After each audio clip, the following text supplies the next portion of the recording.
there everyone, and welcome to the JPT sub. Today we're going to be taking a look at this Dapol Class 221 5-car Super Voyager in the CrossCountry scheme. You probably saw this in the June new arrivals if you saw that video. So without further ado, let's open it up and see what we got here. So there we go, there's our box, so you can see the labeling on the end there. This set is number 221136. A little bit of information about the Class 221s here. Some instructions on DCC, Dapol's. I like the books that come with like the Class 59s and stuff, but this is a nice page here as well. It's fairly informative. Could have a little more on installing the DCC in it, but there's a couple of paragraphs there. One thing they did though that I like, and this is something that Cato has done for a long time, and that's here they've put the how the consists should go together for this train, and yeah, I really like that. So that's a cool thing there. The comes with a 24-month warranty from Dapol, so we'll hopefully we never have to use that, but just in case, there we go. And a nice piece of tissue paper there to protect our train. And here she is. This train's a real beauty. I mean, it looks fantastic. I did pull the cars out when I was doing the June new arrivals just to take a quick glance at them, and this thing looks great. And we're going to take a closer look at each car here. Let's start our look at this Class 221 with one of the driving cars. One of the first things that jumped out at me as I was putting it on the track here was the windshield wipers. Really a nice separate added parts there. Look really good. On the ends here, it's got a different couplers, so you can hook two of these together, make a 10-car set, but just going to do the 5. I think Dapol has done a really nice job with the paint scheme here. We'll as you'll see on every car, it's really really crisp and well applied. The lettering looks nice and sharp. You know, there's a difference between the red on the doors and the red on the roof, which I'm looking at the pictures of the real thing, seems to be very prototypical. So that's a nice attention to detail part there by Dapol. So we look at the rear of the unit here. You see here it's also got the magnetic couplings between the cars, which helps it have a nice closer coupling. And I've not used these before, so they're new to me, but I've been intrigued by them ever since I learned about them. So we're going to be my first experience with them, and it may not be the last. So we'll see how it goes. And you can see there on the, actually right there's a good spot. You can see it on the roof. There's a some air tanks and stuff right at the rear. Really nice little detail part there. And Dapol's did a really nice job with the details on this. So we come on around here. Again, livery looks great. One of the things that's been pointed out is that the destination boards, and you can see that in this shot, it's in the upper left-hand corner on the engine, just shy of the rear door. That they're the same on all the cars, which is not necessarily right, but I mean, you really have to zoom in tight to see that. So really a nice looking unit here. So let's look at the first coach out of the next 3. Here's our first coach. The ends look a lot like the B end on the driving car. The diaphragms look really nice on these cars. Parts are kind of going the opposite direction on this car, but Again, you can see the difference in the door and the roof colors, which is, like I said, seems to be prototypical. Nice crisp livery on here. It's the other end of our car. Nice roof details again, just like we noted before. So there we go. There's our 360 look at this car. This coach is actually the drive car for the model. As soon as I pulled it out of the case there, I could definitely tell the difference in the weight. But again, the ends look nice and crisp.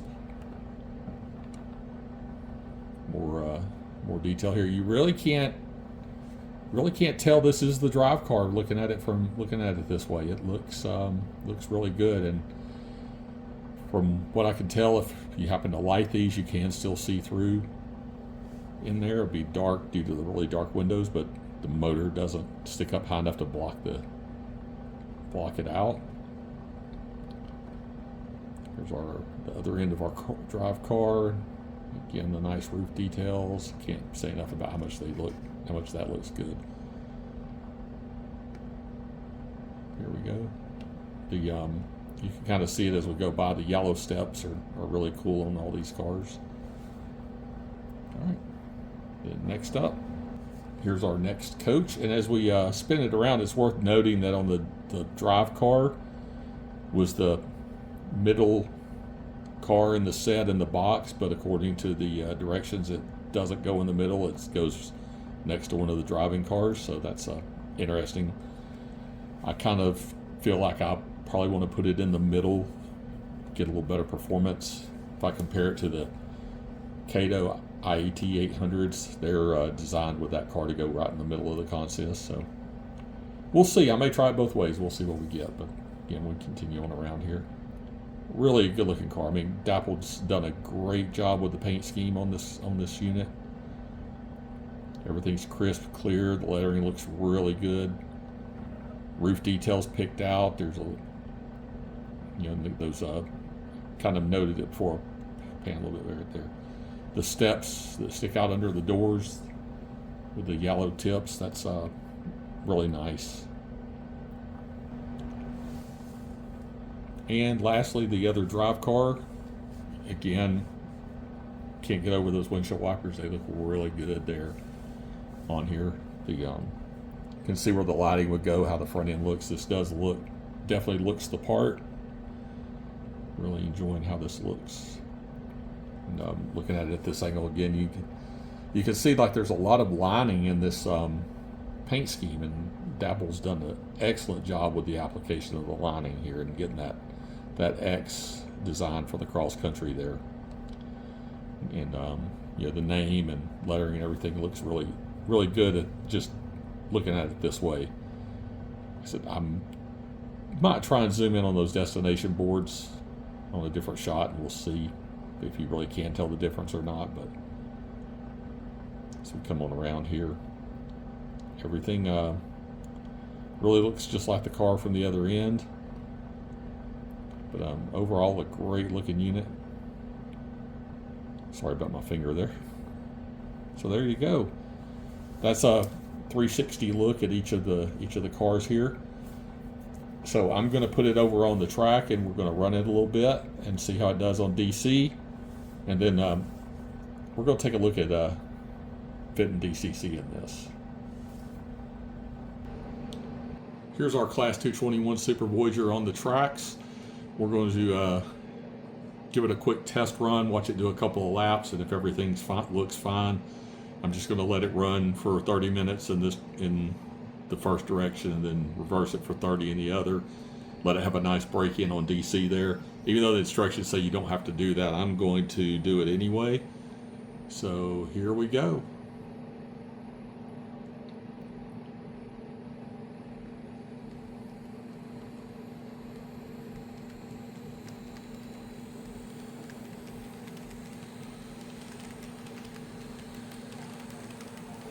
And we're off to a nice smooth start there.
Okay, here she is after doing her break-in run of 30 minutes in each direction.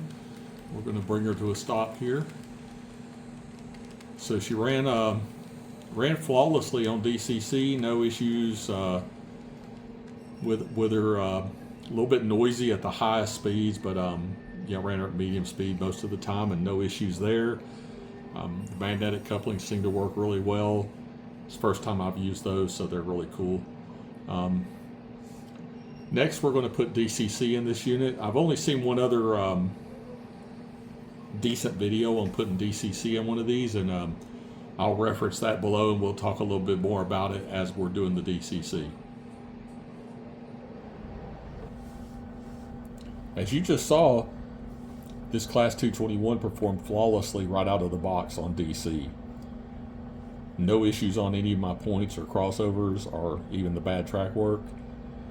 Ran great. Really pleased with what I saw.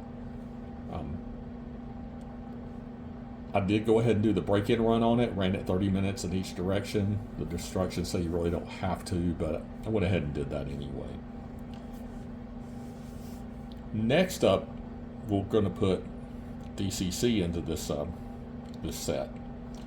It's going to take 3 6-pin decoders to do that. We'll take a look at the ones I'm going to use here in just a minute. But before I even wanted to start, the first thing I did was I went to YouTube and looked for videos on how to do the DCC install on this set. What I was surprised to find was that there's only one really good video out there that shows how to do it, and it's from Jonathan at Indoor Model Railway, and that's Indoor with an E. And I mean, really informative. It's got some great tips, pitfalls and traps to look out for when you're working on this. You know, some great notes about fragile parts to look out for. Great video. I highly recommend it. Highly recommend this channel too. If you haven't seen it, check it out. But so that's our next step. So let's take a look here at what else we got to go with this. For decoders on this project, we're going to be using the Soundtrax 6-pin decoders. They're a part number 851001, or model number MC1Z102P6. Should work just fine for the motor and the end cars. As part of my research, I printed out a lot of notes on how to do this DCC install, and as you can see, I've got these were double-sided pages, so I've got about 10 pages of notes. So let's hope this goes nice and smooth. While we're at it, I will mention Dapol makes light kits for these. It's a light bar with a plug that plugs in, and when I don't have any of those, I'm not going to do lighting right now for this set. But I'll show you guys the plug when I have one of these opened up where it plugs in at. Let's start the DCC install with the drive car here. I've never taken the shell off one of these things, so I'm going based on what I saw on Jonathan and Indoor. He made sure and pointed out that these steps right here are really fragile and easy to break, and also that the clips are pretty much right behind them that are holding the body shell on. So that's going to make it interesting here. So we're gonna try the guitar pick thing here first and see what we can do. See if we can get them in place under the shell here and then move them around. So there we go. We got a pair in on one side. Let's see what we can do on this side.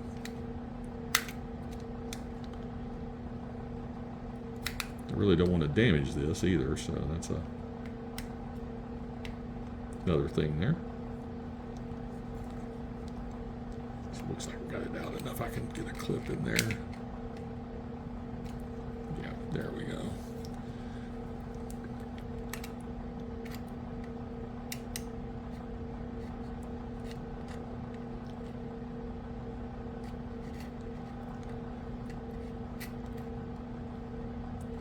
Oops.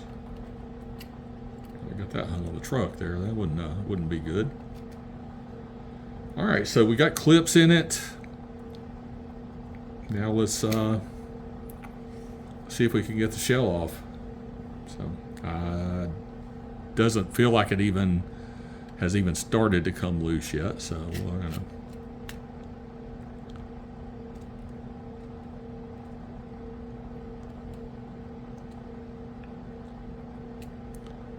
Definitely feels like that's where the clip is right there. So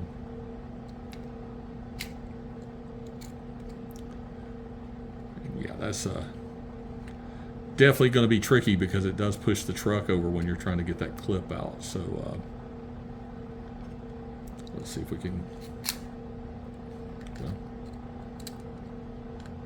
It didn't help, did it? But I popped one end out.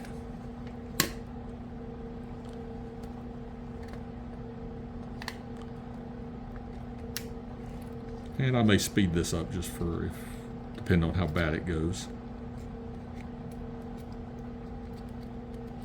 There's a problem.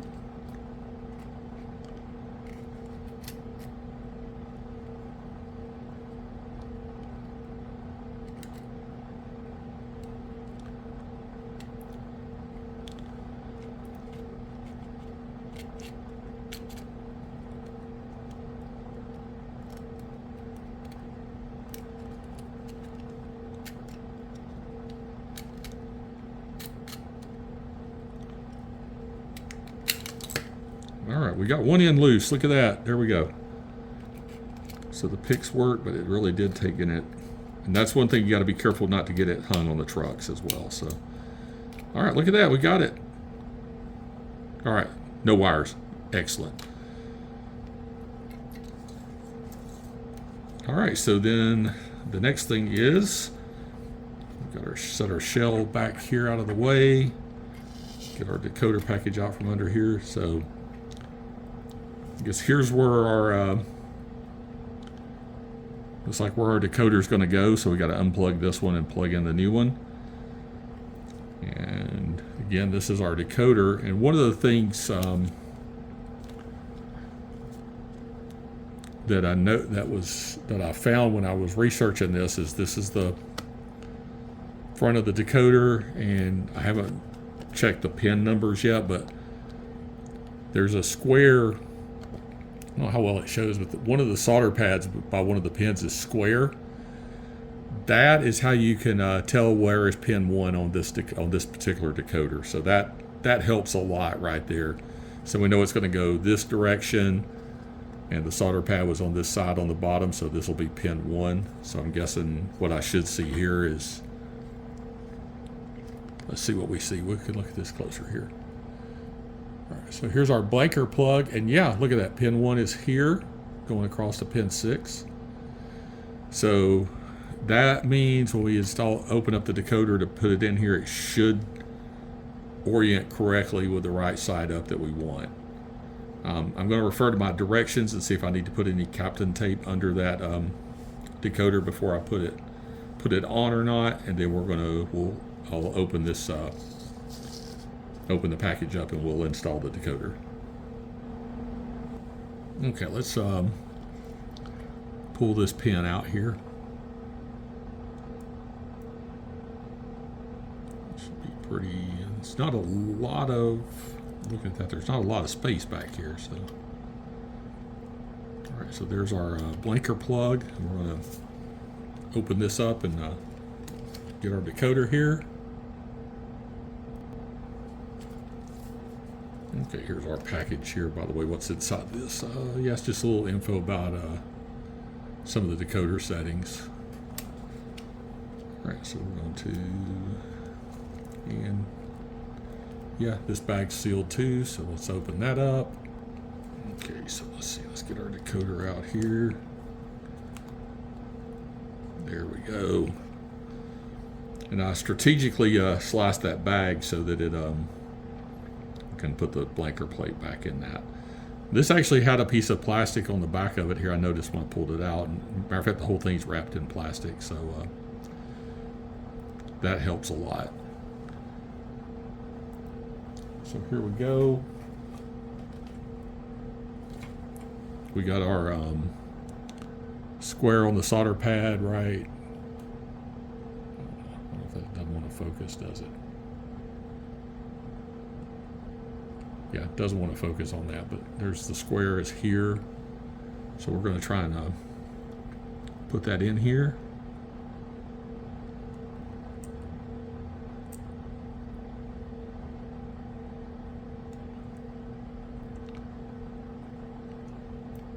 There you go, and that slid right into place, and it just barely fits. Look at that, there's just barely enough room there. All right, well, you know, before we go any further, I think we need to just make sure this decoder reads, and we'll test this unit. Well, I guess, well, really, before we go even go to that, I'm going to put this blanker plate back inside the bag here. There we go. Keep all that together. I don't want to lose that. If I ever need them, have to pull the decoders out or have a bad decoder and want to run it on DC, I can always put those back in. So there we go. I'm going to set the guitar picks out of the way there so I don't knock them on the floor. All right, so let's. I'm going to put this up on my address track, and we'll see if we can get it to read. Here it is on the program track. Let's read the decoder and see what we get. Should get a 3 since this is a brand new decoder.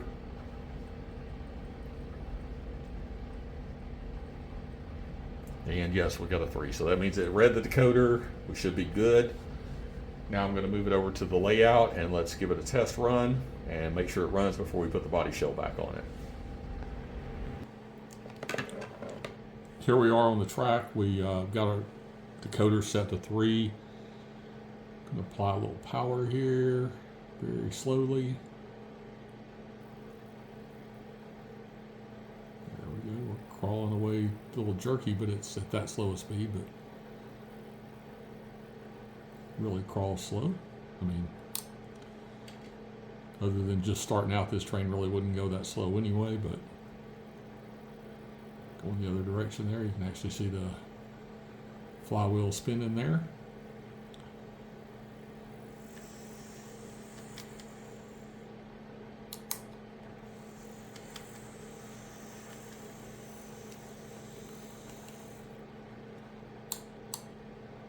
I would say that is a success. Now if we can just get the lighting cars done correctly, that'll be the $1 million trick right there. Then back here at the workbench with it, we're going to get our shell and we're going to see how hard it is to fit it back on now. It's very... and it feels tight just going on there.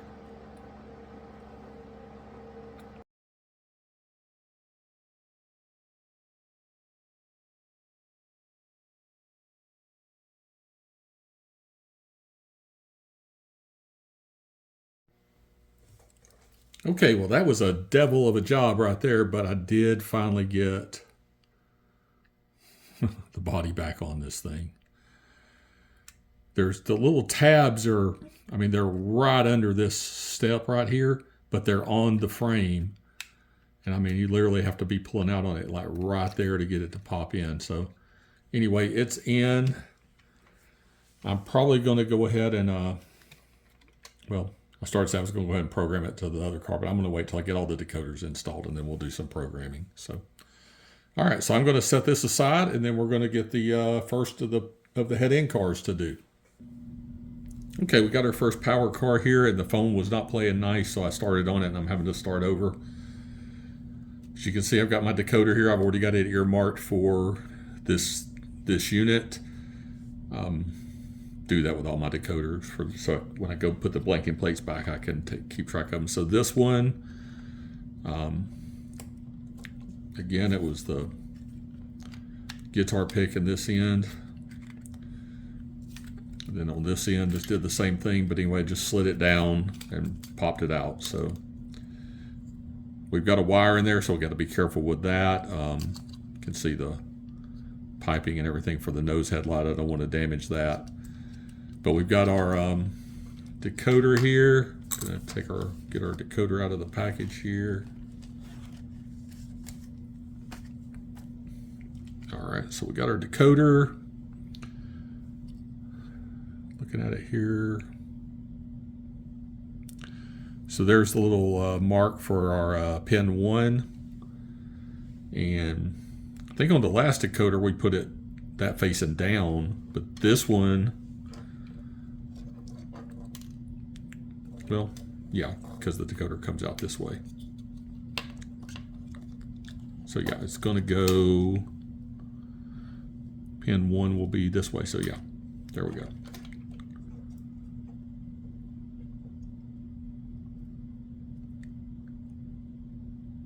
So there we go. We got it starting to come out. All right, there we go. We got our decoder out. And again, just to make sure, yeah, pin 1 is going to go on this end.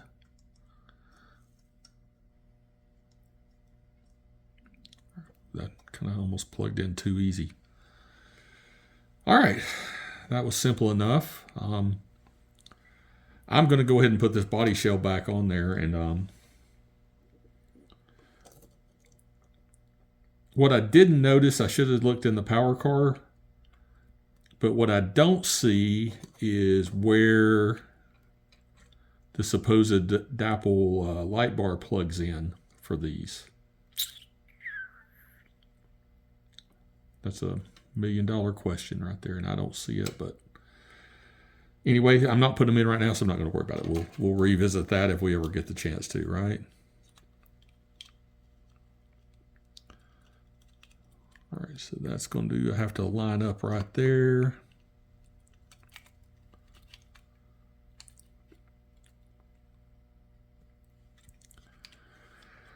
So if this is anything like the last one, it's going to be a devil to put back on. And again, I don't want to break those steps. So I'm going to be really careful here.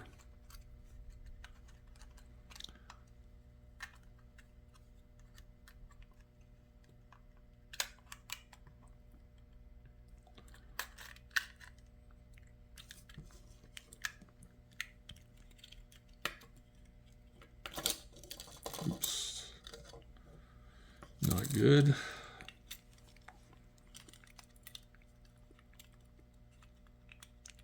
Don't mind you guys seeing this. This is it almost looks like on this one, the tab is right here. It's going to go in where the step is for the cab door.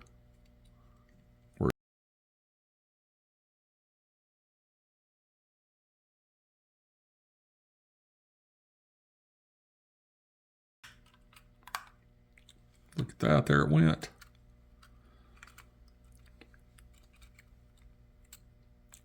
Okay, the back's still not.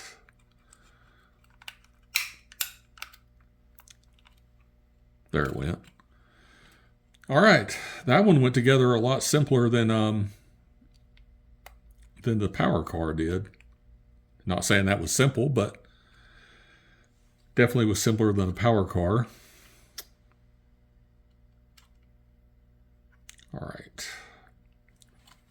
So we know, at least we know with these, it's very indicated which way the pins go. So I'm going to set this car aside.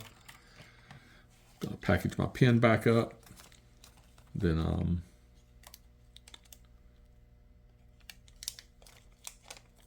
right, back in the bag. That goes with that.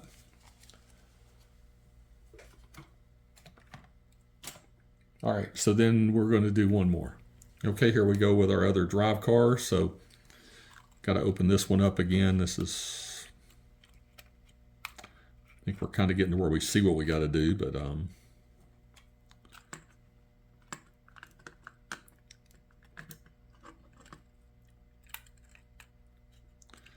we got one side.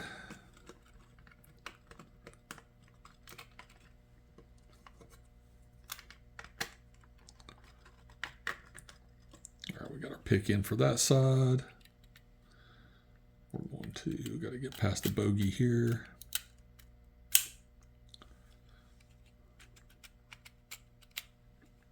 This is the hard part, is bending this out around the bogey here.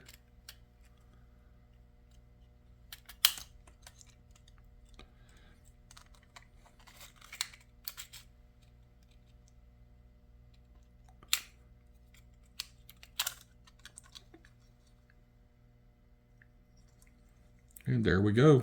Gonna flip this around this way. So obviously that one looked a lot easier. Putting it back on is the hard part apparently. So get our decoder out here.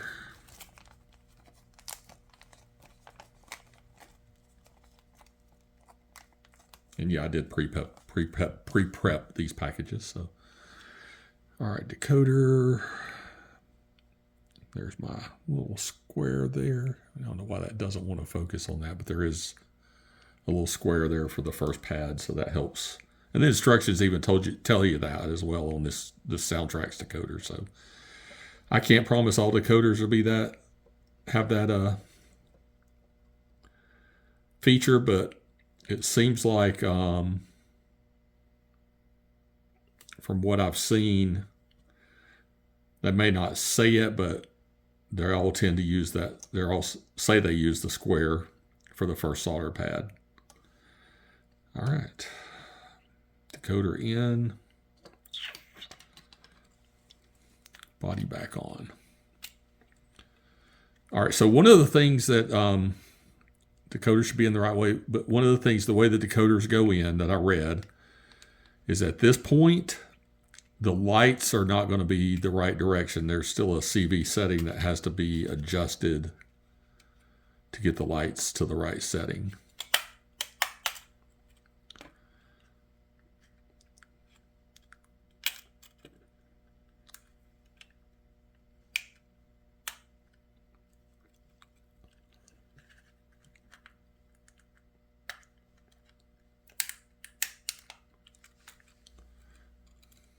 And that one went back together easy. That's almost scary. Wow.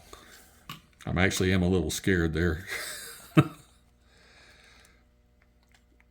All right, so I'm gonna just I'm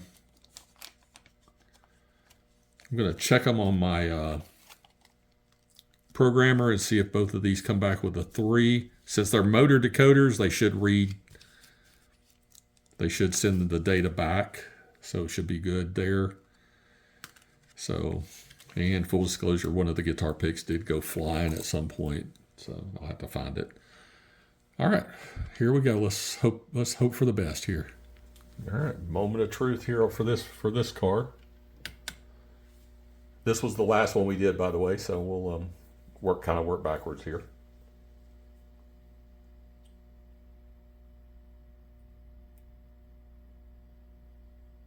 Ooh, I read the decoder, so that's a win. All right, so I'm going to pull that off.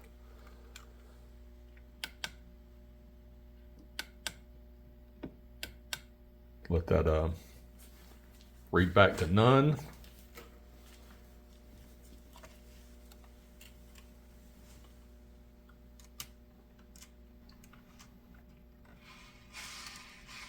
All right, we got our other one on the track here. So we'll do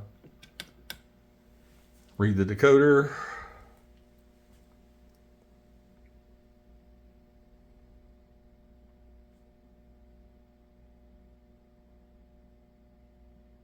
And I got a 3, so I think we're good. Now we're going to do the moment of truth. We're going to turn around to the layout, and we're going to put them on there and see if we get the directional lights. They should both be the same on both ends right now because we'll have to program a CV, but let's see what we get. Okay, here we go. We're going to put the first one on.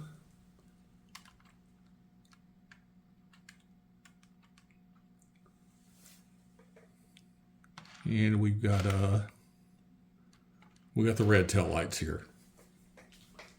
So let's get the other.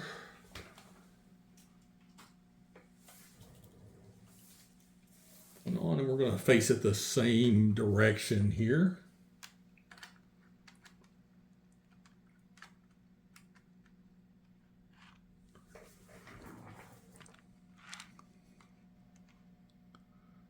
Okay, and we've got, I don't know if you guys can see that. Let me move them forward a little bit. So that one's got the white lights, so they're facing the same direction. That's what I would expect. So let me turn this one around.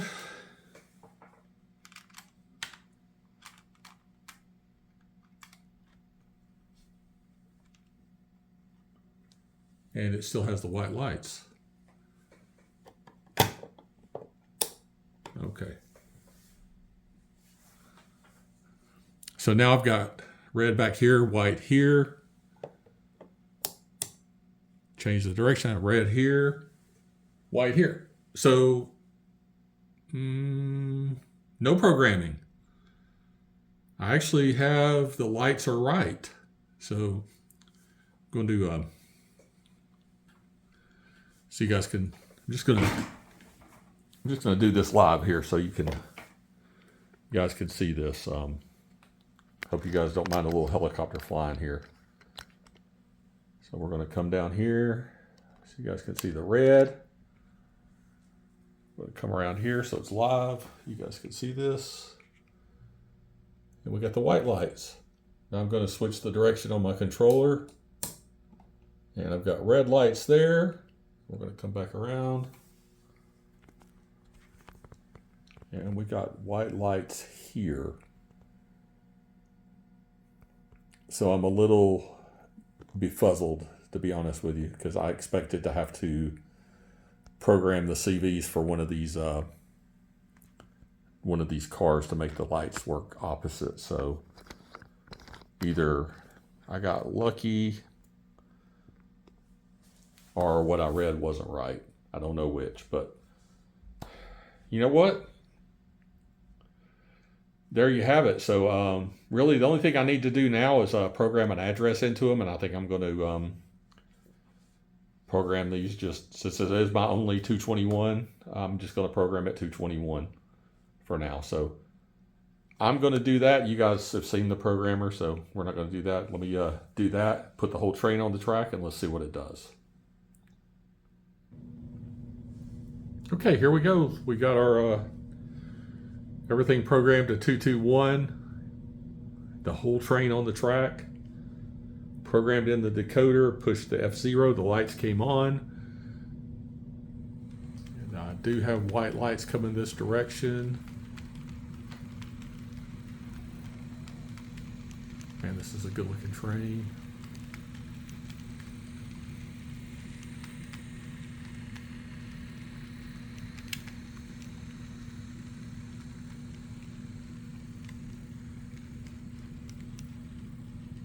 And we have red lights going this direction.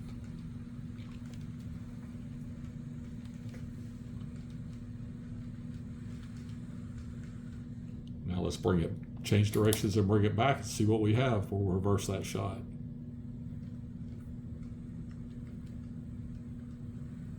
All right, coming back, we have the white headlights.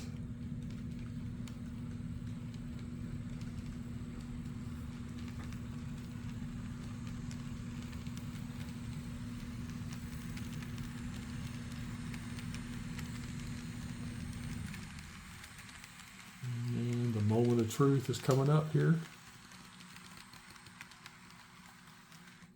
And look at that, we have red lights. That's fantastic. All right, folks. Let's do a little running session with this, and I'm going to reverse it so it's running the right way, right main, and then we'll get the Class 46 running on the other track and watch a few trains run.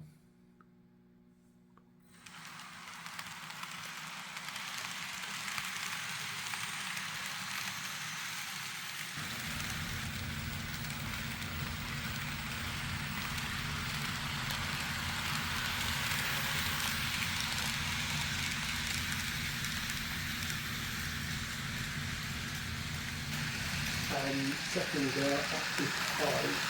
Now I'm going to active low because I'm using the PTF 8575 input board.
Well, there you have it, everyone. I hope you all have enjoyed the look at this new Class 221 Super Voyager in the cross-country scheme from Dapol, and seeing how I put a DCC in this train. Thanks again to Jonathan at Indoor Model Railway. I couldn't have really made it through this DCC install without him and the great video that he did. So, you know, give it a look and give him a like too. But definitely some good tips there to look out for and watch out for on these decoders. We don't want to you know, put them in the wrong way. Dapol definitely specifies that you can blow up the lights if you do it incorrectly. So, and kudos to Soundtracks for their 6-pin decoder and how they marked it so that you could tell which way the pins were.